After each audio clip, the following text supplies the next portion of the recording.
Local programming on KRWG Public Media made possible in part by viewers like you.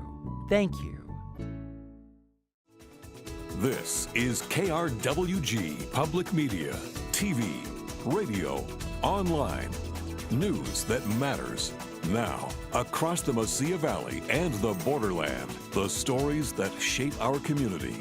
From the KRWG Broadcast Center at New Mexico State University, this is Newsmakers.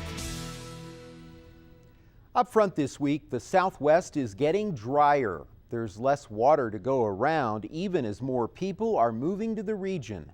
But the biggest challenge is agriculture, which uses most of the water.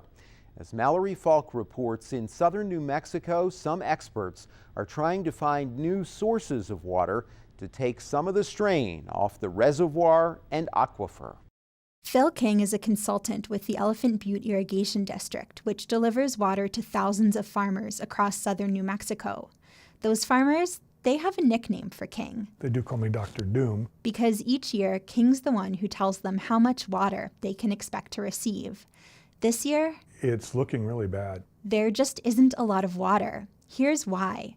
Usually, snowpack in Colorado melts and feeds the Rio Grande, which flows into the Elephant Butte Reservoir and eventually gets distributed to farmers. Last year, the snowpack hit record lows, and most of the water dried up before it ever reached Elephant Butte. You know, we had a bad year last year, but we started with good storage in the reservoir, so we made it through okay. We had a 10-inch allotment here. Unfortunately, the way we got through that year was to use up all of our storage. Now, King says the reservoir is down to 3% capacity. It's the type of situation that's becoming more common in the increasingly dry Southwest. Brad Udall is a water and climate research scientist at Colorado State's Water Institute. He spoke at a recent water conference in Las Cruces and painted a dire picture. These impacts are going to get worse. Sometimes people refer to what's happened as a new normal, and I would argue that that's totally inadequate to convey what's coming at us. And we have a new term. We call it aridification. This is not a drought. A drought is a temporary condition that will go back to a normal, and no one, at least in my class of colleagues, expects that to happen. There is a long-term drying going on in the American Southwest. Phil King says this is happening at the same time the region is expanding. As we have grown economically in the area, our water supply has actually reduced due to climate change, and so supply and demand are headed in opposite directions, and that's always a problem. There's less water for the agriculture that defines this region, like pecan orchards and chili fields, and for new industries and population boosts in places like fast-growing Santa Teresa. People have to understand that if we're going to have a supply, if we're going to sustain what we're doing here in the Southwest and in this valley, and as we see the growth coming here, then we're going to have to muscle up and look at other sources of water. Gary Esslinger manages the Elephant Butte Irrigation District. We can't rely on this river. We can't totally rely on the groundwater. We got to look at other things. Esslinger says that can include seemingly radical ideas like pumping in water from the Mississippi River, or simpler ones like capturing stormwater. Casey Carroll is with the Water Science and Management program at New Mexico State University. He's part of a team that's exploring another idea, building a desalination plant that could potentially turn brackish groundwater into fresh, drinkable water. The state of New Mexico has quite a significant amount of salty water or brackish water, but in the past that water has not been used extensively or much at all in the past for many water resources. So it's essentially an untapped water resource. But these new water sources won't come free. Again, here's Phil King. We are not going to run out of water. However, we are out of cheap water. King says pricier water could change consumers' habits and encourage them to use less. But access to water for basic needs is a human right. And so you don't want to jack up your rates so that somebody can maintain their big lush lawn in a ritzy neighborhood where people in less wealthy neighborhoods are having trouble just paying for their indoor use. He says it will take multiple measures to address the water crisis, and that includes basic education. You know, you can regulate so much, you can price so much, but eventually you have to get to education where people just need to understand that this is the Chihuahuan Desert. It's the Chihuahuan Desert in a time of rapid aridification. And that in this increasingly dry desert, the status quo is not an option. For KRWG Public Media, I'm Mallory Falk.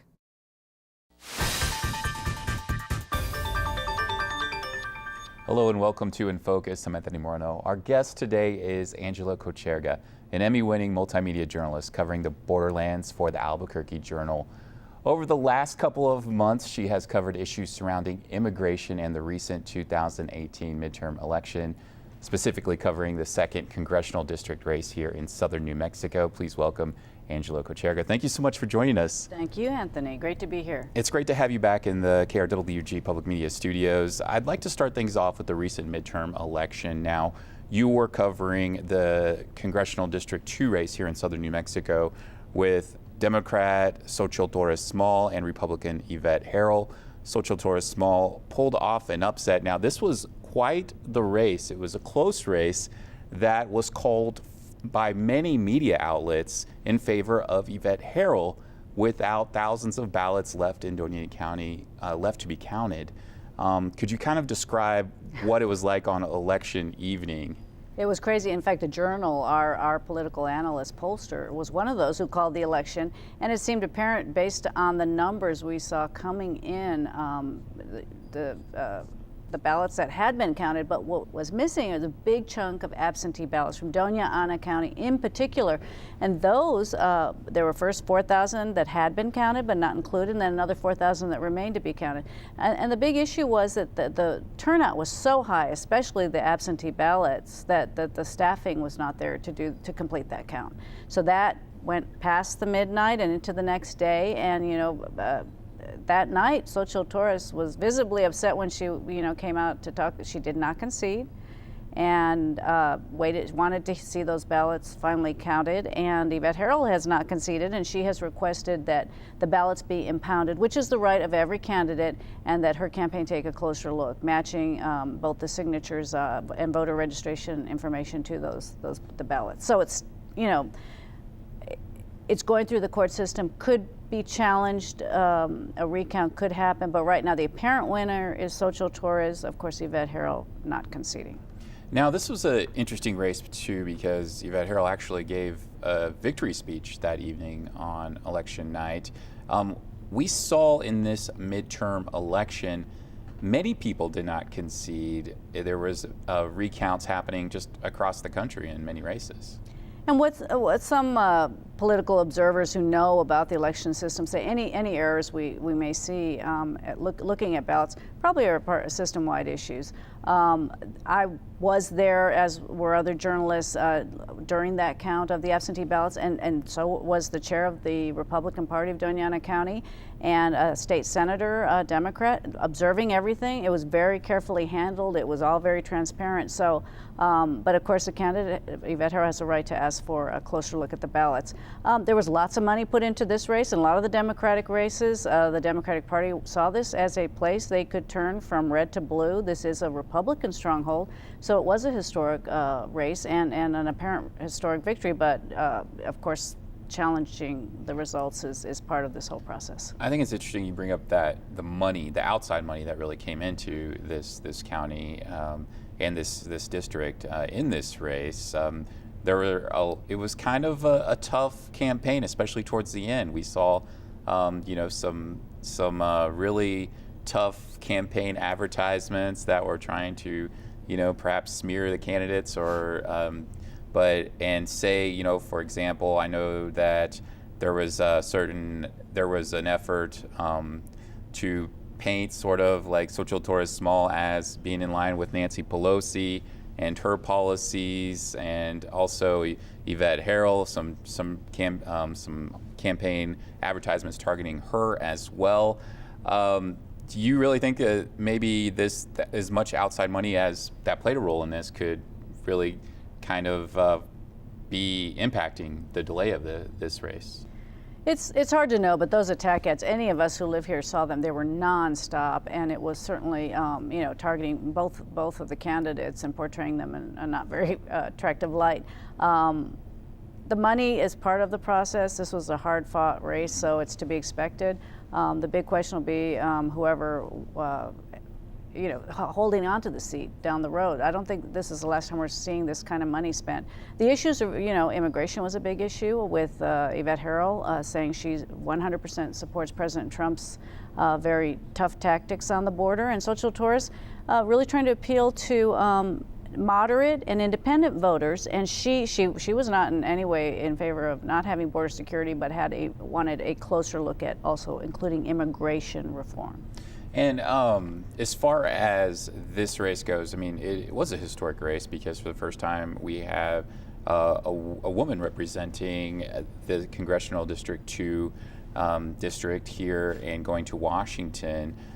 We also have, with this race, something that hasn't happened in a while is a Democrat winning this race. So that's something that many people thought would be unheard of with this district because it's such a large rural and in many parts conservative district. It's a huge district. It stretches, as most people know, from state line to state line, Texas to Arizona, and all the way down to the border, and just south of Albuquerque, an enormous district.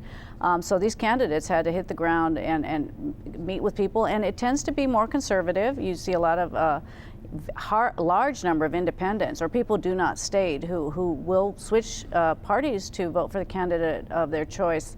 Gun rights, very important, and we saw that reflected in Social Torres's ad saying she's an avid gun owner and was for smart gun, she didn't even call it gun control, but safety. And of course, Yvette Harrell has been in the state legislature and knows the district well and knows especially the eastern part of the oil patch, which has been heavily Republican. Of course, we have a little, not little, but a pocket of Democratic support here in Las Cruces.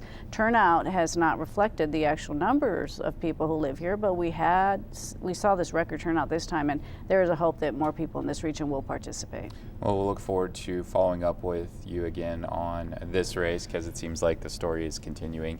I want to move on and talk about an issue that you brought up, immigration. It played such a big role across the country as even the President of the United States was campaigning on the immigration issue using the migrant caravan that was at the time in Mexico City and moving on to recently some members of that in Tijuana. As we tape this, we have already seen the news of what has happened in the busiest border crossing in the world between Tijuana and San Diego, where there have been migrant protests on the Mexico side of the border, and there was a recent, migrants stormed the border, and we saw the photos of the migrants being tear gassed by U.S. Border Patrol and customs officials. So seeing that issue, I mean, how do you think that's going to really affect people's understanding of this? Does this just make it even more partisan, do you think? Or it's hard to see it become a more divisive issue, but clearly the images of people throwing rocks and the tear gas, it's a very volatile situation. People around the ground there say that, it was a few people, but still, it did not look good, and it affected the whole group. Some have been arrested and will be deported by Mexico. Others are rethinking, especially parents with children, whether they want to stay as part of that group. They may opt to go back, or they may decide to, try and wait it out. It could take months. And the reason this pressure cooker situation is building is because something we've seen along our stretch of border is Customs and Border Protection, CBP officers at the ports of entry. These migrants who want asylum have been told you need to go to a legal port of entry to ask for asylum.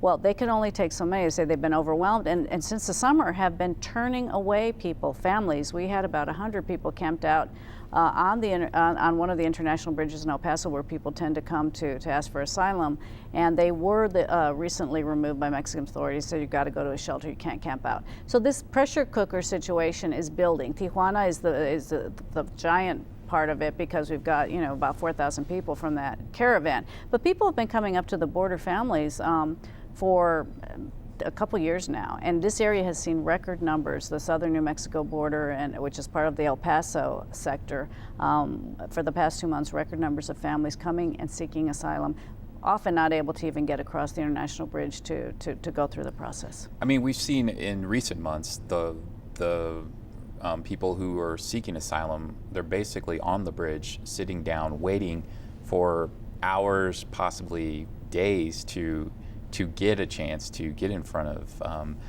officials to begin the asylum process. That is something that's changed within, the last 6 months, hasn't it? Yeah, and that's because Customs and Border Protection officers have said they're not set up to handle large numbers of people, to hold people, to go through that process. So they're making people wait in Mexico. So that's become the kind of the waiting room for asylum. Others were getting frustrated or not understanding, or maybe they did understand, but coming across illegally. We had a couple large groups recently of parents with children, and they're not fleeing or sneaking in. They're turning themselves into Border Patrol and saying, we want to be part of the asylum process. Now, there's a big argument over that, is that, President Trump said if you don't come through the legal ports of entry, you will not qualify. That will be challenged in court by attorneys, no doubt. And so we'll see what happens, because under the current rules, it seems apparent that people can, no matter how they get here, as long as they make it on U.S. soil. So that's to be decided. And the families, having them, all of this has been put in place. Administration officials have said to deter people, to tell them, don't come. We cannot accept you. And honestly, the vast majority under much stricter asylum rules will not qualify and will be deported at some point or removed. But that could take months, that could take years. So in the meantime, they wait in the U.S., often with these ankle monitors. That's the big argument. When you have a child, you cannot be locked up more than 20 days in a detention facility, because those facilities are not set up for children. Now, one of the things that has happened in our region here in the borderland is that organizations and churches have responded to this issue, because ICE has begun to essentially drop people off and coordinate with these other organizations. I'm kind of curious, how has that impacted these organizations that are and churches that have traditionally helped refugees in our area? And that's been a long-standing practice with the nonprofits. Probably the best known one in our region, Annunciation House in El Paso, but working with a network of churches, including many, about 11 in Las Cruces, that are helping provide temporary shelter for migrant families, parents often with very young children. So ICE, working in conjunction with these organizations, has been saying, okay, we're going to release a certain number. Rather than just have them wander around the streets with nowhere to go, they go to these temporary shelters run by nonprofits, and then often have, they don't stay very long. They often have family that they can connect with elsewhere in the U.S., so they get a bus ticket, often provided by their family, and move on. With the ankle monitor, with the appointment to go to immigration court as their hearings, as they move through the courts and have these hearings. One of the temporary shelters that was set up recently was, in the last 6 months, that's really gained attention from not only across the country but the world, was in Tornado near El Paso, where there are, as we're taping this, over 2,300 teenagers, mostly from Central America, you've been there. I was one of the journalists who took a tour of the facility. It opened, right before Father's Day, and was the site of a huge protest. People were upset about, essentially older children being moved into this tent city. This is a Health and Human Services facility set up for children. It's a detention facility. They cannot leave. It's unlike the shelters we were just talking about, where these are nonprofits and people move on. They are kept there. The government says for their own safety and care. The vast majority they're termed unaccompanied minors. For a while, though, some of those unaccompanied minors were children who had been taken away from their parents during that family separation crisis. The children were moved there because they needed to make room for the younger kids, the babies and toddlers, who needed somewhere to go while their parents were locked up in jail and then detention centers. So that was supposed to be temporary. And once the children who were part of the family separation were reunited, there was supposed to be some room. But the teenagers, 13 and above, have continued to come on their own. and it's a space issue, but there's a real question and a real concern about these are not facilities, according to child advocates, that are set up for long-term care. And temporary is now extended and could extend into a year, and the number of beds have been expanded to more than 3,000. Now, one of the things, we just have under a minute, 30 seconds left, but I'm a little curious on your thoughts on the AP breaking the story about that the administration waived background checks for the people working at the facility at Tornillo. And so this is something that's very unusual for a situation like this. Is that not correct? Well, and correct? The nonprofit organization that runs this facility and does like kind of crisis management, so they vet their people, but you know, the government has to vet as well. And you know, anytime there's a huge ramp up trying to provide services, we saw a little bit of this in the past when also some of the background checks for Border Patrol were delayed when there was a huge hiring, a number of people hired. So it seems like sometimes that's set aside, but people argue when you're dealing with children, you cannot cut corners, and so there's a real concern about that. Okay, Angela, I want to thank you so much for being with us on In Focus. Thank you, Anthony. And we want to thank you for joining us for In Focus. I'm Anthony Moreno. While shoppers have options to buy local produce, the majority of American consumers get their fruits and vegetables at the supermarket sourced from countries like Mexico. What we often ignore are the people who pick that produce and the work conditions that they must endure to earn a living. That inspired former Los Angeles Times photojournalist Don Bartletti to shed light on the issue. Michael Hernandez reports. Don Bartletti worked at the LA Times for 32 years and recently visited New Mexico State University to speak with journalism students about his award-winning work. He won the 2003 Pulitzer Prize in feature photography for his portrayal of undocumented Central American youth making the hazardous journey north to the United States. But it's his photographs that earned him a spot as a 2015 Pulitzer Prize finalist he came to showcase. They document the abuse of Mexican farm workers in Sinaloa and other regions. We went there because that's where most of the tomatoes come. In fact, the tomato is a symbol on their license plate in the state of Sinaloa. It's also the home of the Sinaloa cartel. So the cartel wasn't interesting to us, although we've reported on it before.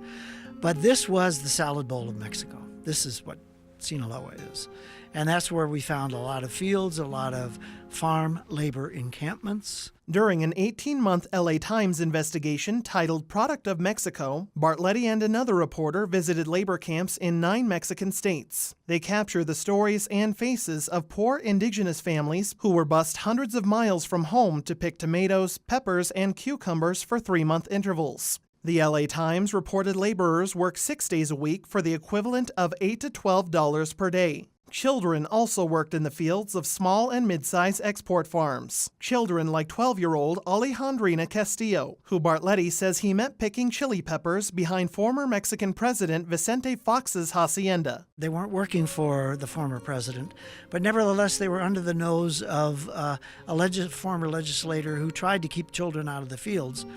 But nevertheless, Alejandrina and her infant brother and her working age brother and cousin were in the field with an extended family working. So I thought I'd hit the mother load because she told me that, you know, I wanted to be a teacher. I wanted to stay in school. But my mommy took me out of school because if I don't work, we don't eat. Bartletti says Castillo had to give up her dream of being a teacher and left school in the 3rd grade to help support her family. The LA Times reported an estimated 100,000 Mexican children under 14 years old pick crops in the camps. And another really heart-wrenching moment was I'm in the back of a pickup truck in the morning. Alejandrina is about to go out to the fields for a day of picking when a little girl in the town walked past with her book bag, her book backpack, her little school knee-high socks and a sweater and a skirt, and Alejandrina just stared at her and watched her walk across the intersection. And I know she wanted to be that girl. The LA Times reported some camp bosses would illegally hold wages to prevent workers from leaving during peak harvest times. Wages that barely afforded workers to buy basic items like beans, rice, eggs, and toilet paper from overpriced company stores. The wages are so low, and I wanted to highlight that because it took her an hour to earn $1.10 picking a 60-pound bag of jalapeno peppers. And sometimes she only had the strength to do it, for maybe 6 or 7 or 8 bags. And that's hardly a living wage. But when she combines it with her mother's and her brother's money, they could afford to buy a chicken and sleep on the floor. Bartletti says workers like Castillo and her family followed the harvest season across central and northern Mexico in a loop stretching more than 1,000 miles. Bartletti says laborers slept on concrete floors in stables overrun by bedbugs and scorpions. I saw what made that tomato bloom and grow, and that is terrible housing where people are stabled like animals. They're trucked around like sheep. They're worked like Pascual told me. He said they work us like animals and they make us live like animals, and we don't have anything to say about it. We just work and we move on. We work, we go home. We come back, we work. So their cycle of survival is based on agriculture, one of the hardest labors in the world. Bartletti says he hopes shoppers consider the hundreds of people who work to pick their produce the next time they're at the store. Although Bartletti says the 4-part series brought some positive changes, like new beds to one labor camp, there's more work to be done. He says the combination of little education, underemployment, and low wages essentially forces Mexico's poorest residents to toil in the fields. They have to do it. And the only solution to the forcing of people into this country for a better wage is to make wages on both sides of the border the same. Minimum wage, if it was the same, people wouldn't leave Mexico. They're leaving because of random violence, but primarily because of low wages. They can't live in Mexico on their own wages. That's why Alejandrina and her brother and mother work together to try to put food on the floor every day. So parity of wages is the solution to migration for survival. It's never going to happen. That's the curse of capitalism. For KRWG Public Media, I'm Michael Hernandez. That's our time for now. Join us this week on KRWG Radio. Every weekday, it's Morning Edition 5 to 9, Fresh Air at 11, followed by Here and Now, noon to 2, and All Things Considered, 4 to 7. KRWG News is always online at krwg.org, and we'd love to hear from you. Email us with your story ideas and video submissions. The address is feedback@nmsu.edu. For all of us at KRWG News, I'm Fred Martino. Have a great week. We'll see you next time on Newsmakers.